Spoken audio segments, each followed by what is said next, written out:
Yung life verse ko. Ang pinakaano ko, life verse ko. Yung ibigin mo ang Panginoon mong Diyos ng iyong buong puso, buong pag-iisip, at ng iyong buong kaluluwa at buong lakas. At yung padalawa, ibigin mo ang iyong kapwa gaya ng iyong sarili.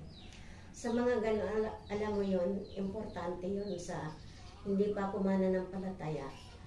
Parang iyon na ang nararamdaman ko sa puso kung hindi ko pakilala ang Panginoong Hesus. Yun na ang nararamdaman ko sa puso ko na kapag may takot ka sa Diyos, kahit hindi mo ba siya kilala, hindi ka niya hahayaan na makagawa o isip ng masama sa iyong kapwa. Kahit ginagawan ka na ng hindi maganda. Kasi sa pakiramdam ko kasi, parang bumabalik sa akin. Kung ginawa ko yun o sinalita ko yun, parang bumabalik sa akin. Ako ang nasasaktan. Kaya ang pinanghawakan ko na lang iyon, na mas maigi yung ibigin mo ang iyong kapwa gaya ng iyong sarili. Kasi hindi mo masasaktan ang kapwa. Pag sinaktan mo ang kapwa mo, sarili mo rin ang sasaktan.